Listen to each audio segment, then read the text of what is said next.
सुरेंद्र चौधरी जी, सुरेंद्र चौधरी जी, रोहित मेहरोलिया जी बैठिए, बैठिए। साईराम पहलवान जी, विजेंद्र जी बैठिए, बैठिए। रोहित मेहरोलिया जी,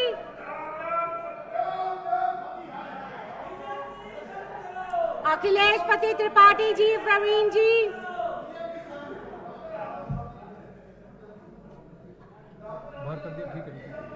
सभी विपक्ष के साथियों को आज पूरा दिन के लिए बाहर किया गया है। और जैसा मैंने सदन के पहले दिन शुक्रवार को भी कहा था, सदन की कार्रवाई अति गंभीर मुद्दों के लिए बुलाई गई है। विपक्ष के साथियों को साथ ना देने पर सदन की मर्यादा का उल्लंघन करने के लिए आज पूरा दिन के लिए मैंने बाहर का रास्ता दिखाया है। और सत्ता पक्ष के साथियों से भी मेरा निवेदन है, कार्यसूचीबद्ध तरीके से और समयबद्ध तरीके से अपने वक्तव्य को रखें, नहीं तो फिर मुझे आपके लिए भी इस तरह के कोई कदम उठाने पड़ सकते हैं। अब श्री अरविंद केजरीवाल जी, माननीय मुख्यमंत्री, निम्नलिखित प्रस्ताव प्रस्तुत करेंगे। यह सदन मंत्रिपरिषद में विश्वास व्यक्त करता है। माननीय मुख्यमंत्री जी।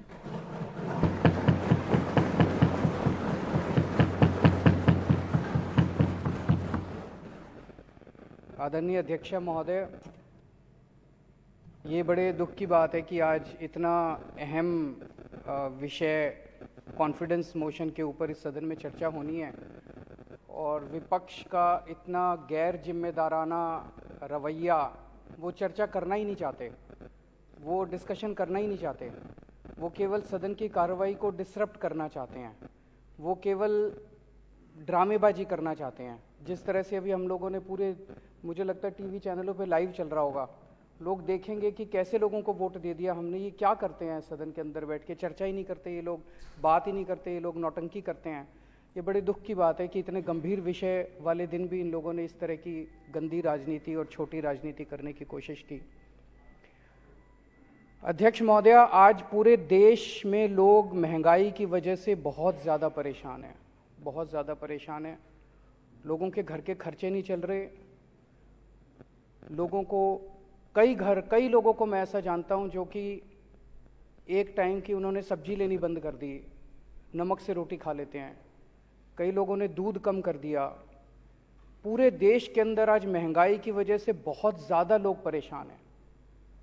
लेकिन जब लोगों से पूछो, कुछ लोगों को ये लगता है, जब लोगों से पूछो कहते हैं जी अपने आप हो रही है महंगाई, अपने आप हो रही है महंगाई।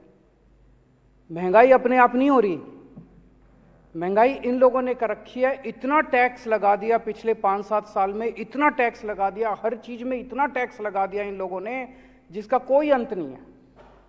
इन्होंने दही पे टैक्स लगा दिया। 75 साल में आज तक कभी दही, लस्सी, छाछ, शहद, गेहूं, चावल, इन चीजों पे इन्होंने टैक्स लगा दिया। 75 साल में कभी नहीं लगा था। 75 साल तो छोड़ो, अंग्रेजों ने भी कभी नहीं लगाया था। खाने पीने की चीजों पे तो अंग्रेजों ने भी टैक्स नहीं लगाया था, इन लोगों ने टैक्स लगा दिया। इस वजह से चीजें महंगी हो रही है। इतना इन्होंने टैक्स लगा दिया। अगर आज ये लोग टैक्स कम कर दें ये सारा, तो एकदम से महंगाई देश के अंदर खत्म हो जाएगी। गुजरात के मेरे दोस्त बता रहे थे, और तो छोड़ो, इन्होंने गरबा जो डांस है, गुजरात की जो संस्कृति है, पूरी दुनिया के अंदर गरबा डांस के नाम से गुजरात जाना जाता है। गरबा डांस के ऊपर इन्होंने टैक्स लगा दिया। नवरात्रे के टाइम पे लोग जब देवी की पूजा करते वक्त देवी के सामने गरबा डांस करते हैं, उस पर भी इन्होंने टैक्स लगा दिया। उसको भी नहीं छोड़ा, देवी को भी नहीं छोड़ा इन लोगों ने, गरबा डांस को भी नहीं छोड़ा इन्होंने। तो इतना टैक्स लगा दिया, हर चीज पे टैक्स के रेट बढ़ा दिए, नई नई चीजों पे टैक्स लगाए जा रहे हैं, जो लोगों के खाने पीने की चीजें उस पर टैक्स है। इस वजह से महंगाई हो रही है। जो जनता को गलत फहमी है कि हमारी महंगाई अपने आप हो रही है, अपने आप नहीं हो रही। इन लोगों ने अनाप शनाप टैक्स लगाया, इस वजह से महंगाई हो रही है। एक प्रश्न ये उठता है कि इतना टैक्स लगा दिया तो लाखों करोड़ों अरब खरब रुपए इनके पास आ रहे हैं, खरबों रुपए, अरबों रुपए, ये पैसा जा कहां रहा है, ये सोचने की बात है। इनके कुछ चंद अरबपति दोस्त हैं, उन अरबपति दोस्तों ने, वो अरबपति नहीं खरबपति दोस्त हैं इनके, उन्होंने बैंकों से कर्जे लिए। किसी ने 7,000 करोड़ रुपए का कर्जा लिया, किसी ने 10,000 करोड़ का कर्जा लिया, किसी ने 15,000 करोड़ का कर्जा लिया, किसी ने 5,000 करोड़ का कर्जा लिया। इन्होंने कर्जे लिए बैंकों से, इनके दोस्तों ने। कर्जे लेने के बाद इनकी दोस्तों की नीयत खराब हो गई। उन्होंने सोचा कुछ भी कर करा के अब ये कर्जे रफा दफा कराओ ताकि देने ना पड़े। ऐसा नहीं कि इनके पास पैसे नहीं है देने को, कर्जा वापस करने के लिए इनके पास पैसे हैं, इनके पास संपत्ति है, अभी भी अरबपति खरबपति हैं ये सारे, लेकिन इनकी नीयत खराब हो गई। इन्होंने जाके इनको बोला, सारे अरबपति दोस्तों ने इनके, कि हमारे बैंकों के कर्जे माफ करा दो। और इन्होंने एक एक करके बैंकों के कर्जे माफ कराने, इनके सबके दोस्तों के बैंकों के कर्जे माफ कर दिए इन्होंने। ये मैं नहीं कह रहा, अभी थोड़े दिन पहले जब संसद का सत्र खत्म हुआ, संसद के अंदर केंद्र सरकार ने खुद ये बयान दिया है कि पिछले 5 साल में हमने अरबपतियों के 10 लाख करोड़ रुपए के कर्जे माफ करे हैं। 10 लाख करोड़ रुपए, 10 लाख करोड़ रुपए के कर्जे। किसी के 7,000 करोड़ माफ कर दिए, किसी के 10,000 करोड़ माफ कर दिए, किसी के 15,000 करोड़ माफ कर दिए। किसान दर दर की ठोकरें खा रहे हैं। एक किसान ने, बेचारे ने 50,000 रुपए का कर्जा ले रखा है, उसकी जमीन कुर्की कर देते हैं ये, उसका कर्जा माफ नहीं करते। एक बेचारा स्टूडेंट पैसे लेके, कर्जे लेके अपनी डिग्री करता, उसके कर्जे माफ नहीं करते, उसके पिताजी की जमीन कुर्की कर देते हैं। एक बेचारा, किसी ने, मिडिल क्लास का आदमी है, उसने एक गाड़ी खरीद ली कर्जा लेके, अगर वो एक इंस्टॉलमेंट नहीं देता, ये गाड़ी जब्त करने आ जाते हैं। अगर एक मिडिल क्लास वाले ने घर खरीद लिया, लोन लेके, अगर वो एक इंस्टॉलमेंट नहीं देता, उसका घर जब्त कर लेते हैं। उनको नहीं छोड़ते, बेचारे मिडिल क्लास वाले को नहीं छोड़ते, स्टूडेंट को नहीं छोड़ते, किसान को नहीं छोड़ते। इन्होंने अपने दोस्तों के, अरबपति खरबपति दोस्तों के 10 लाख करोड़ रुपए के कर्जे माफ कर दिए।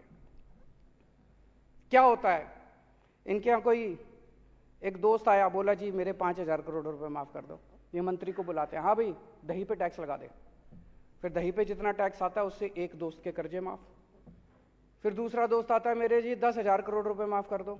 फिर कहते हैं हाँ भाई छाछ पे टैक्स लगा दे। फिर वो छाछ से जितना पैसा आता है उससे दूसरे दोस्त के कर्जे माफ। ये ठीक है क्या? ये तो बिल्कुल गलत है। आज अगर ये लोग अपने दोस्तों के कर्जे जितने माफ करें वो रिकवर कर लें, इस देश से महंगाई दूर हो सकती है। एक अंग्रेज थे,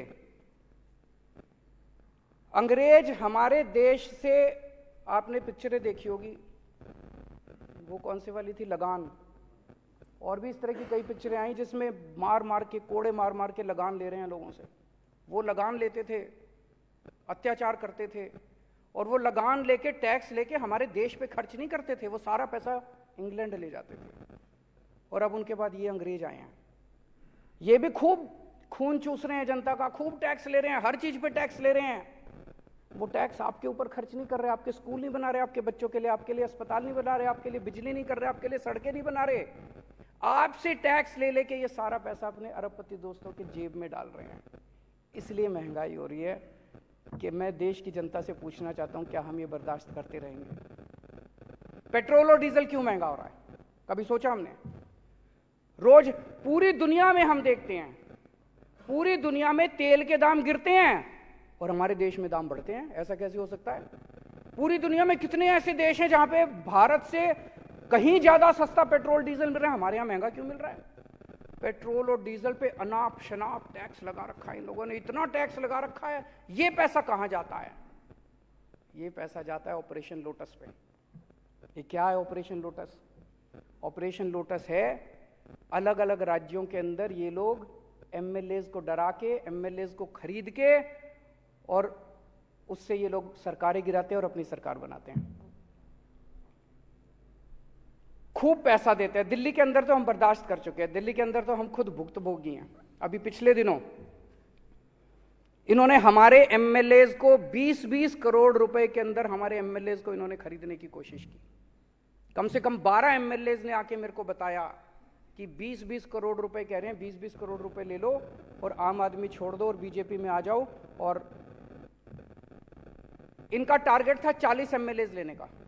800 करोड़ रुपए इन्होंने रख रखे थे दिल्ली की सरकार गिराने के लिए। ये ऑपरेशन लोटस है। लेकिन दिल्ली के ये सारे एमएलए ईमानदार हैं, इनको पैसे का लालच नहीं है, इसलिए कोई नहीं बिका। दिल्ली में इनका ऑपरेशन लोटस इनका फेल हो गया। लेकिन उन्होंने महाराष्ट्र की सरकार गिरा दी, इन्होंने मध्य प्रदेश की सरकार गिरा दी, इन्होंने कर्नाटक की सरकार गिरा दी, इन्होंने मेघालय की सरकार गिरा दी, इन्होंने गोवा की सरकार गिरा दी, मणिपुर की, अरुणाचल प्रदेश की, बिहार की, असम की सरकार गिरा दी, और वे कुछ दिन में झारखंड की सरकार गिराने वाले हैं। कैसे गिराई ये सरकारें? हमने सुना है कि कई जगहों पे तो इन्होंने 50-50 करोड़ रुपए दिए हैं एक एक एमएलए को, पर दिल्ली में ये 20-20 करोड़ दे रहे थे। 20 करोड़ ही मान लेते हैं, चलो एक एमएलए को इन्होंने 20-20 करोड़ में खरीदा, तो 277 एमएलए खरीदे हैं इन्होंने अभी तक पिछले 5-7 साल में। 277 एमएलए दूसरी पार्टियों के, 277 एमएलए 20-20 करोड़ रुपए के हिसाब से 5,540 करोड़ रुपए हो गए। और 800 करोड़ रुपए दिल्ली के, तो 6300 करोड़ रुपए 6300 करोड़ रुपए इन्होंने ऑपरेशन लोटस पे सरकारें गिराने में, एमएलए खरीदने में खर्च किए हैं। इसलिए आपका पेट्रोल और डीजल महंगा हो रहा है। अगली बार जब आपका पेट्रोल और डीजल महंगा हो, समझ जाना किसी देश के अंदर किसी राज्य की सरकार गिरने वाली है। अगर कहीं किसी राज्य की सरकार गिरे तो समझ लेना कि पेट्रोल और डीजल का जो आपका दाम दे के आते हो, भरवाने जाते हो लाइनों में खड़े होकर पैसे, वो सारा पैसा वो एमएलए खरीदने में गया। जहां भी सरकार, अब झारखंड की सरकार गिरेगी, देख लेना आने वाले अगले 15-20 दिन के अंदर पेट्रोल और डीजल के दाम ना बढ़ जाए तो। और वो दाम बढ़ेंगे किस लिए? झारखंड के एमएलए खरीदने के लिए, दिल्ली के एमएलए खरीदने के लिए। ये सीधा सीधा लिंक है जो आज लोगों को समझ में आने लगा है। आजादी के 75 साल में मुझे लगता है कि सबसे ज्यादा भ्रष्ट अगर कोई सरकार है तो मौजूदा सरकार है केंद्र के अंदर। इससे ज्यादा भ्रष्ट सरकार आज तक कभी नहीं आई। जिस तरह से ये लोग 10 लाख करोड़ रुपए इनके दोस्त खा गए, 6300 करोड़ रुपए से इन्होंने एमएलए खरीदे, और लाल किले पे खड़े होकर कहते हैं मैं भ्रष्टाचार के खिलाफ लड़ रहा हूं। अरे बेवकूफ बना रहे हो इस देश के लोगों को। मैं भ्रष्टाचार के खिलाफ लड़ रहा हूं। अरे कौन मानेगा भ्रष्टाचार के खिलाफ? पूरे सरेआम बाजार के ऊपर, बाजार में तुम एमएलए खरीदते फिर रहे हो और कह रहे हो मैं भ्रष्टाचार के खिलाफ लड़ रहा हूं। गरीबों की जेब से हाय लगेगी तुमको। एक गरीब के बच्चे का दूध काट के तुम अपने एमएलए खरीदते हो। एक गरीब के बच्चे की रोटी काट के उसकी गेहूं के ऊपर, उसके आटे के ऊपर टैक्स लगा दिया, उससे तुम अपने अरबपति दोस्तों के खजाने भरते हो। हाय लगेगी तुम्हें गरीबों की। अगर आज ये एमएलए खरीदना बंद कर दें, आज ये अरबपति दोस्तों के कर्ज करना माफ कर दें, मैं दावे के साथ कहता हूं देश से महंगाई खत्म ना हो जाए तो देश से तुरंत महंगाई खत्म हो जाएगी। अभी हम देख रहे थे इन्होंने नौटंकी करी पिछले 15-20 दिन में। शराब में पैसा खा लिया, शराब में पैसा खा लिया, शराब में पैसा खा लिया। हम 10 बार पूछ लिए भाई रेड मारी थी, रेड में क्या निकला? ढीला नहीं निकला, रेड में कुछ नहीं निकला इनका। अब आज से ऊपर से ऑर्डर आया भाई अब शराब पे बात नहीं करनी। अब कह रहे हैं नए क्लासरूम क्यों बनाए, टॉयलेट क्यों बनाए। मैं देख रहा था, कहते जी इन्होंने टॉयलेट ज्यादा बना दिए। हाँ जी बना दिए। हमारी बच्चियां जो हैं उनको अगर टॉयलेट जाना हो, अगर हमने ज्यादा टॉयलेट बना दिए, क्या गलत करा? तुम लोगों ने अपने स्कूल पूरे जहां जहां इनकी सरकारें, इन्होंने बेड़ा गर्क कर रखा है सरकारी स्कूलों का। हमने अच्छे स्कूल बना दिए, अपने बच्चों को अच्छी शिक्षा देना चाहते हैं, क्या गलत करा? कह रहे स्कूल ज्यादा बना दिए। तो अब शराब बंद, अब शराब खत्म, शराब का जो केस था खत्म, सीबीआई की जांच खत्म। गिरफ्तार तो अभी भी करेंगे ये, क्योंकि इज्जत की बात है, दिखाना तो पड़ेगा, वे गिरफ्तार तो करेंगे। लेकिन केस में कुछ नहीं बचा, केस में कुछ नहीं निकला, जीरो, सब जीरो निकला, कुछ नहीं निकला। अब ये इनका नया शगुफा शुरू हो गया। आज ही जो विश्वास मत हम लेके आए हैं, मेरे को कुछ लोग पूछ रहे थे विश्वास मत की क्या जरूरत है? जी जरूरत है, ये दिखाने के लिए कि आम आदमी पार्टी का एक एक कार्यकर्ता, एक एक एमएलए, एक एक मंत्री कट्टर ईमानदार है।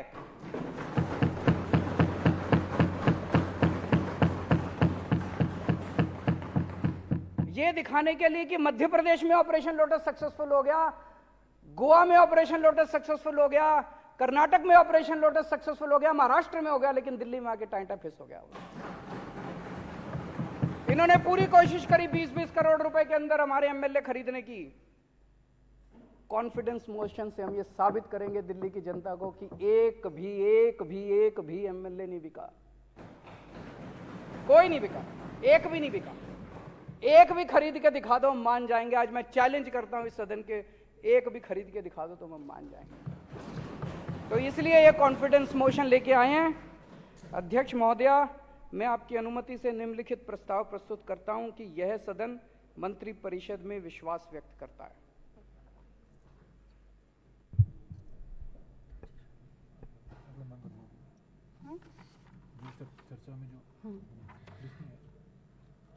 माननीय मुख्यमंत्री द्वारा प्रस्ताव प्रस्तुत करने के बाद अब सदस्य चर्चा में भाग ले सकते हैं। राजेश गुप्ता जी।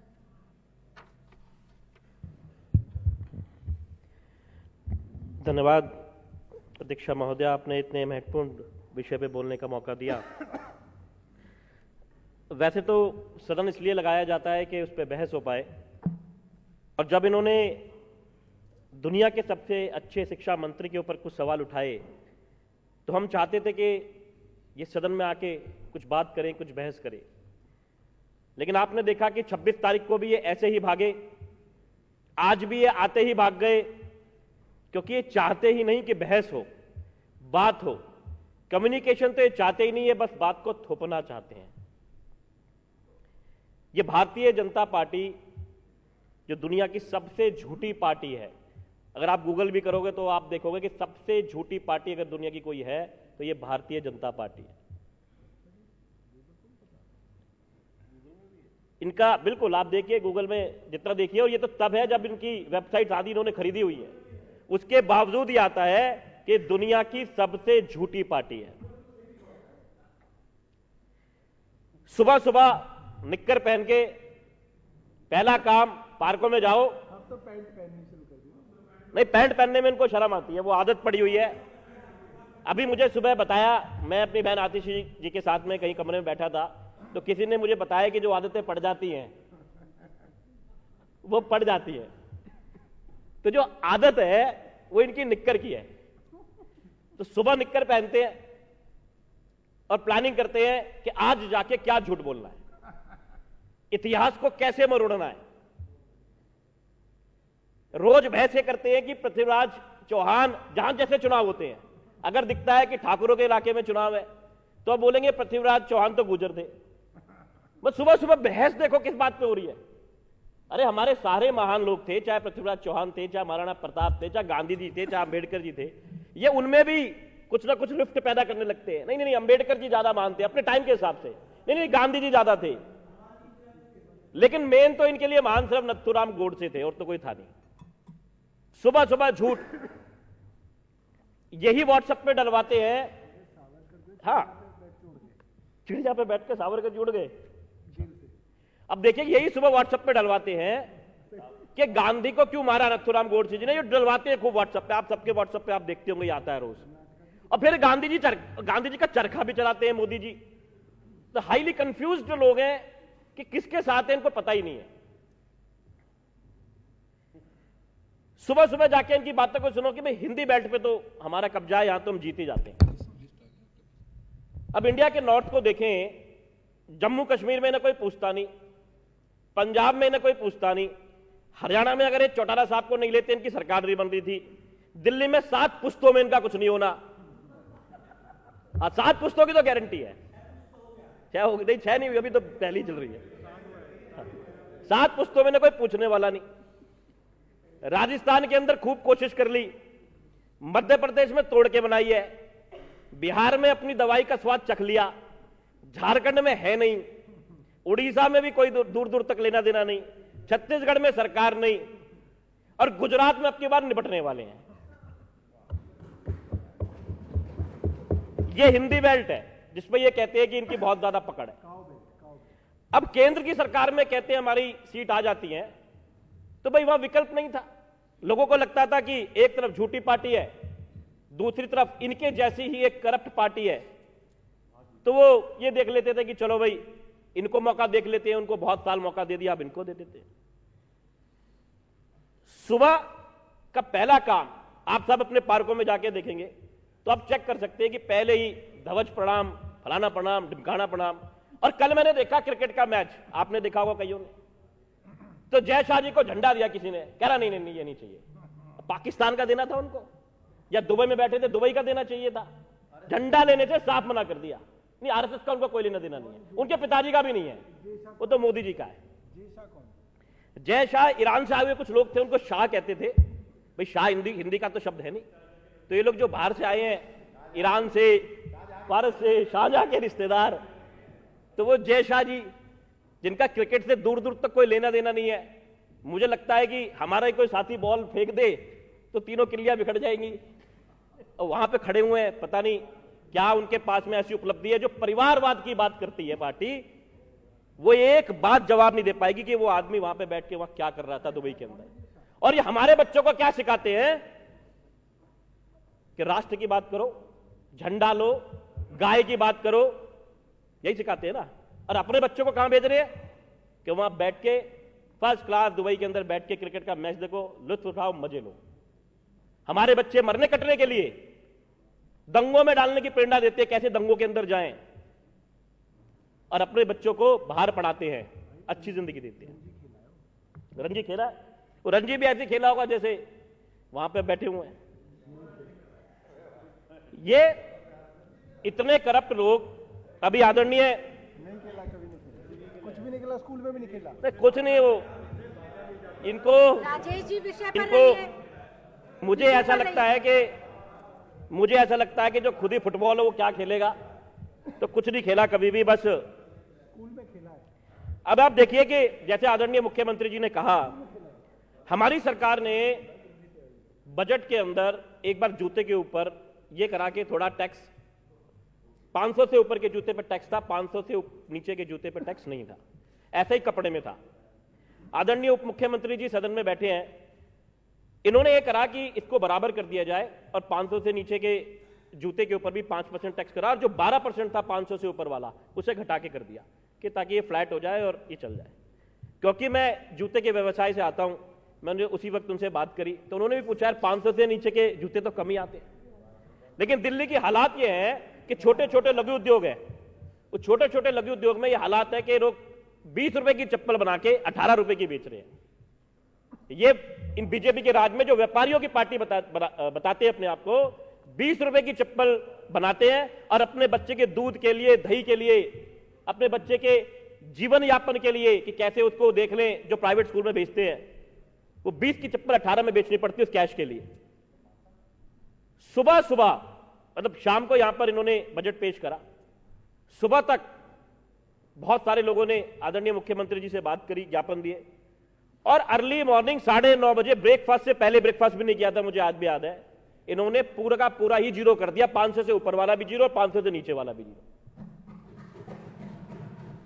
कौन सी सरकार है जो व्यापारियों के साथ खड़ी है? वो सरकार जिसने, जिन सुनारों ने, ज्वेलर्स ने उनका साथ दिया, उनके ऊपर टैक्स लगा दिया। मिलने के लिए 1 मिनट मांगते रहे, 1 मिनट दे दो मिलने के लिए। दिवंगत जेटली साहब थे, भगवान उनकी आत्मा को शांति दे, बहुत अच्छे थे, 1 मिनट का टाइम नहीं दिया मिलने के लिए उन सुनारों को। और यहां पर जो चले गए हमारे यहाँ संस्कार है, उन्हें अच्छा कह देते हैं।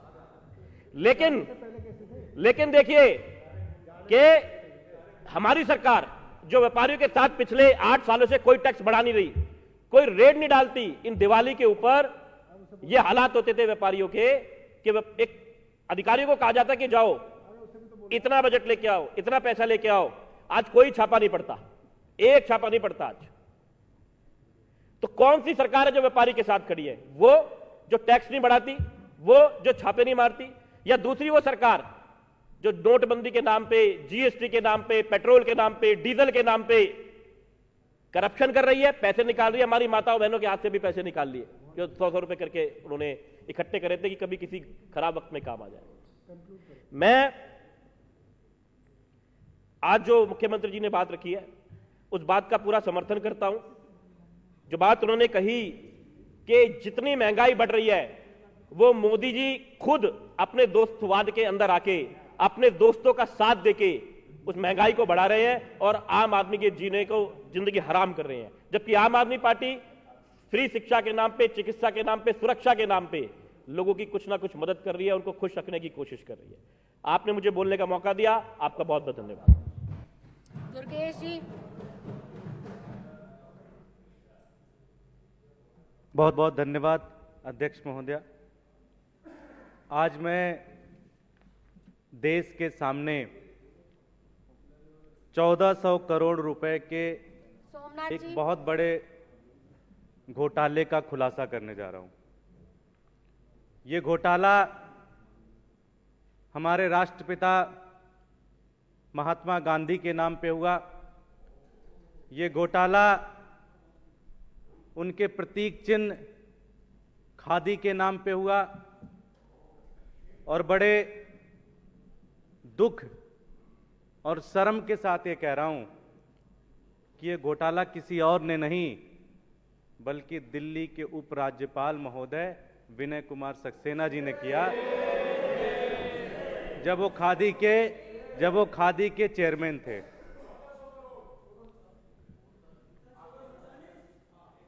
आप विषय पर 3 दिन बोले पहले दुर्गेश जी। 3 दिन पहले मेरे पास एक फाइल आई।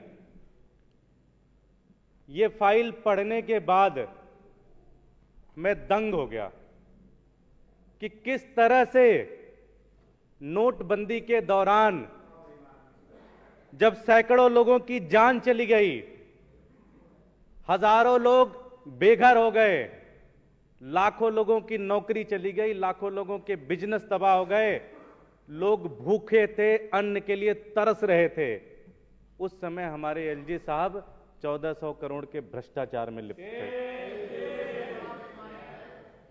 जब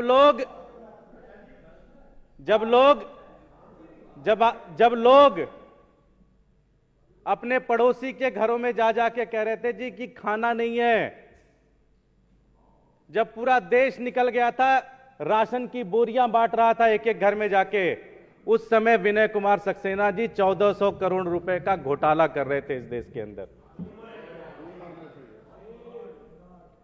यह घोटाला बहुत शानदार तरीके से चल रहा था, पता भी नहीं चलता किसी को कि ऐसा कोई घोटाला भी चल रहा है। लेकिन मैं इस सदन के माध्यम से उन 2 कैशियर संजीव कुमार जी और प्रदीप यादव का बहुत बहुत धन्यवाद देता हूं, सलाम करता हूं, जिन्होंने अपने जान पर खेलकर, जिन्होंने अपनी जान की बाजी लगा दी कि यह घोटाला किसी भी तरह से देश के सामने आना चाहिए। जांच हुई। आज मैं उनका स्टेटमेंट, जो जांच के दौरान उन्होंने स्टेटमेंट दिया, मैं आपके सामने वो स्टेटमेंट पढ़ना चाहता हूं। संजीव कुमार जी, जो कि खादी ग्रामोद्योग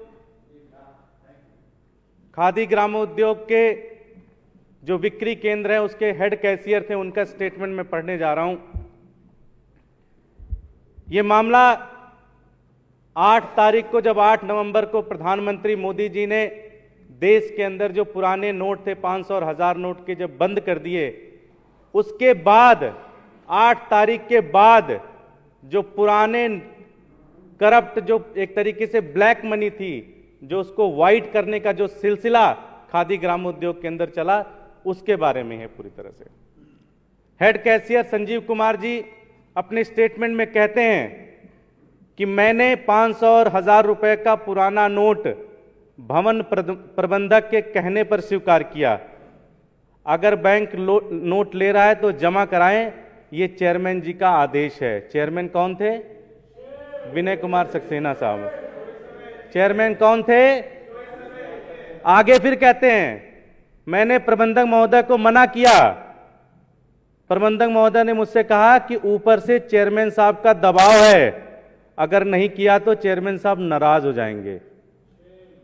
अतः इस बात में मैं काफी डर गया, क्योंकि नोटबंदी से 5 दिन पहले ही चेयरमैन साहब ने भवन के 2 स्टाफ का ट्रांसफर गोवा और जयपुर कर दिया। अतः मैंने मजबूरी में यह काम किया, जिसकी जानकारी भवन के अधिकतर स्टाफ को पहले से थी। इस कार्य के लिए प्रतिदिन प्रबंधक बिक्री कक्ष में अजय गुप्ता जी मुझे भवन प्रबंधक कक्ष में बुलाते, पुराने 500 और 1000 के नोट बदलने के लिए देते और कहते कि आप प्रतिदिन अजय गुप्ता जी को नोट बदल के दे दिया करो। जो भी मैंने अनुचित कार्य किया वो प्रबंधक श्री ए.के. गर्ग के दबाव में किया और इसकी पूरी जिम्मेदारी ए.के. गर्ग जी की है। मैं ये शपथ पूर्वक कहता हूं कि इसमें मेरा कोई दोष नहीं है। मैं बड़े दुखी मन से बैंक में कैश जमा कराता था और मेरे करीब 7 दिन के अवकाश के बाद दूसरे जो प्रदीप यादव एलडीसी को मेरी अनुपस्थिति में हेड कैशियर के रूप में काम करते थे। सही बात तो यह है कि मैं अपने ट्रांसफर से बहुत डर गया था। यह कार्य इसलिए किया क्योंकि कुछ दिन पहले भवन के स्टाफ की मृत्यु दिल्ली से बाहर जाने पे हो गई थी। मेरा इसमें कोई दोष नहीं है, पूरा दोष भवन प्रबंधक और अजय गुप्ता जी का है। भवन प्रबंधक जो है ए.के. गर्ग साहब है, गुप्ता जी जो है फ्लोर मैनेजर है। ये इनका स्टेटमेंट है। जब इन्होंने देखा किस तरह का भ्रष्टाचार चल रहा है, इन्होंने छुट्टी ले ली। छुट्टी लेने के बाद इनके जूनियर प्रदीप कुमार यादव जी थे, उनको बनाया गया हेड कैशियर। उन्होंने क्या कहा आप सुनिए। नोटबंदी 8 तारीख को हो गई। 9/11/2016 के बाद हमने ग्राहक से कोई पुराने नोट नहीं लिए। जो भी नोट जमा हुए काउंटर कैशियर द्वारा जमा किए गए, नए नोट हेड कैशियर के पास जाते थे। इसके बाद वह नोट श्री ए.के. गर्ग साहब के आदेशानुसार, ए.के. गर्ग कौन है? प्रबंधक साहब, एक मिनट। ए.के. गर्ग साहब के आदेशानुसार अजय कुमार गुप्ता जो फ्लोर मैनेजर थे, उनके हेड कैबिन में मुझे बुलाया जाता था, वहां नोट बदला जाता था और नोट बदल के पुराने नोट मुझे दिए जाते थे और कहते थे बदल के इसमें लेके आ जाना। उसके बाद नोट को कैशियर बैंक में जमा कराते थे। श्रीमान प्रबंधक ए.के. गर्ग ने हेड कैश पर काम करने के 1 दिन पहले शाम को अपने कैबिन में बुलाकर हमें नोट बदलने के लिए कहा। हमने कहा सर इससे परेशानी ना हो जाए, तो उन्होंने कहा कि ये चेयरमैन साहब का है। किसका है? चेयरमैन साहब। चेयरमैन साहब कौन है? जो अभी एसडीएन है, विनय कुमार सक्सेना जी। बोले वो उनका है, चिंता की कोई बात नहीं, हम हैं, सब कुछ देख लेंगे। और साथ में उन्होंने ये भी कहा ये कार्य कैशियर को प्रेशर देके कराया गया। गर्ग साहब ने ये भी कहा ये पहले से भी हो रहा है और बहुत सारी जगहों पे भी हो रहा है, बहुत सारी जगहों पे हो रहा है। इसमें चिंता करने की कोई बात नहीं है। अगर नहीं, जैसा कह रहे हैं वैसा कर लो, अगर नहीं करोगे तो फिर। ये दोनों कैशियर का स्टेटमेंट है। एक ब्रांच के ये दोनों कैशियर हैं और इन्होंने बताया कि नोटबंदी के बाद हमारे ब्रांच से लगभग 22 लाख रुपए हेर फेर की गई। पुराने नोट को बदलकर नए नोट बदले गए और इस तरह से पूरे देश में लगभग 7,000 ब्रांचेज हैं खादी ग्रामोद्योग की। अगर आप इसको कैलकुलेट करोगे तो 1400 करोड़ से ज्यादा का भ्रष्टाचार है ये। साथियों,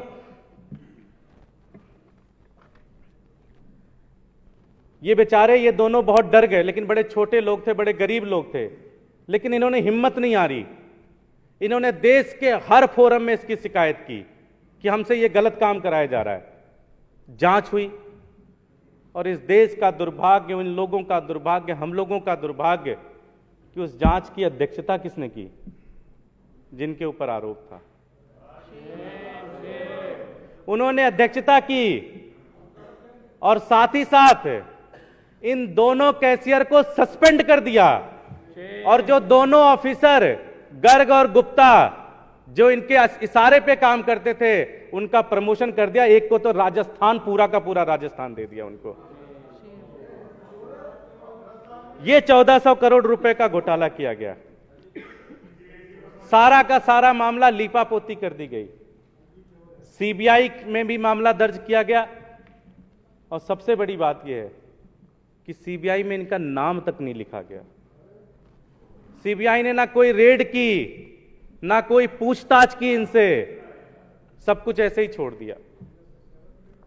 इतना बड़ा घोटाला हुआ लेकिन कोई एक्शन नहीं हुआ। जिन लोगों ने इस घोटाले को एक्सपोज किया उन बेचारों को ही सस्पेंड कर दिया गया।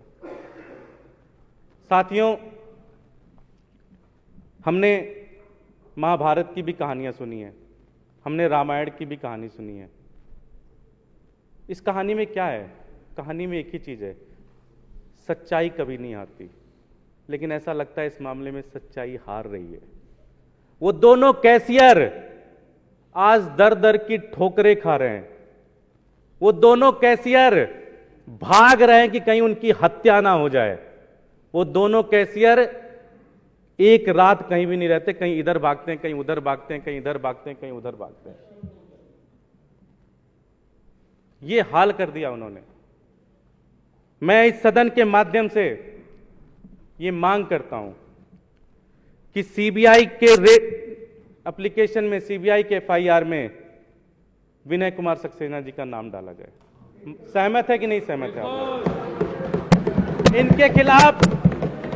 इनके खिलाफ रेड होनी चाहिए, इनके खिलाफ ईडी का रेड होना चाहिए। पूरा का पूरा मनी लॉन्ड्रिंग है, ये पूरा का पूरा भ्रष्टाचार है। एलजी साहब के खिलाफ जांच होनी चाहिए, इनके खिलाफ रेड होनी चाहिए, और साथ ही साथ जब तक ये जांच चले इनको कोई अधिकार नहीं बनता एलजी के पद पे रहेंगे, इनको एलजी से हटाया जाए। साथियों, ये खबर भी छपी लेकिन कोई एक्शन नहीं हुआ, कोई एक्शन नहीं हुआ। इनके खिलाफ एक्शन होना चाहिए, इनके खिलाफ कार्रवाई होनी चाहिए। एलजी साहब को हटाना चाहिए। एलजी साहब भ्रष्ट हैं। एलजी साहब ने 1400 करोड़ रुपए का घोटाला किया, इसकी जांच होनी चाहिए, इसकी जांच होनी चाहिए। एलजी के लिए ऐसा नहीं, एलजी साहब के खिलाफ जांच होनी चाहिए, 12:30 बजे के खिलाफ तक जांच होनी चाहिए। 12:30 बजे तक